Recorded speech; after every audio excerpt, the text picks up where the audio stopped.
సరైన కంపెనీలలోనూ mutual funds లోనూ పెట్టుబడులు పెట్టడం ద్వారా ఆర్థిక పురోగతి సాధించవచ్చని ప్రముఖ financial advisor M Venkata Ashish పేర్కొన్నారు. కాకినాడ రామారావుపేటలో గల లయన్స్ కమ్యూనిటీ హాల్లో లయన్స్ క్లబ్ కాకినాడ ఫ్రెండ్స్ ఆధ్వర్యంలో unlock the secrets of financial growth అనే అంశంపై లయన్స్ క్లబ్ సభ్యులకు అవగాహన సదస్సును నిర్వహించారు. కార్యక్రమానికి Lions Club Kakinada Friends president Adinarayanamurthy అధ్యక్షత వహించగా Lions Club governor EVV Eshwar Kumar ముఖ్య అతిథిగా పాల్గొని సదస్సును ప్రారంభించారు.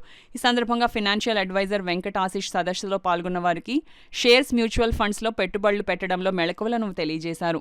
ఈ కార్యక్రమంలో vice district governor Chitneedi Srinivas, past governor doctor Badam Balakrishna, regional chairman Padma Tulasi, ZC Ramasubrahmanyam, club secretary Suresh Kumar, treasurer Srinivas, వ్యాఖ్యాత పున్నమరాజు, ఉమామహేశ్వరరావు, మేడిశెట్టి వెంకటరమణ, శిరీష, జేఎల్ జగన్నాథరావు, శాస్త్రి భాస్కర్రావు, పలువురు లయన్స్ క్లబ్ సభ్యులు, నగర ప్రముఖులు పాల్గొన్నారు. ఫైనాన్షియల్ అవేర్నెస్ అన్నది చాలా అవసరం అండి. ఈరోజు లయన్స్ క్లబ్ తరఫున రామారావుపేటలో ఫైనాన్షియల్ ప్లానింగ్ అండ్ అవేర్నెస్ మీద ఒక సెషన్ కండక్ట్ చేయడం జరిగింది. చాలామంది వచ్చి ఇంట్రెస్ట్గా యువకులు, పెద్దవారు అందరూ వచ్చి ఈ సెషన్లో పార్టిసిపేట్ చేసి క్వశ్చన్స్ అడిగి అన్ని ఫైనాన్షియల్ ప్లానింగ్ అండ్ అవేర్నెస్ గురించి చాలా ఇన్ఫర్మేషన్ గెయిన్ చేశారు.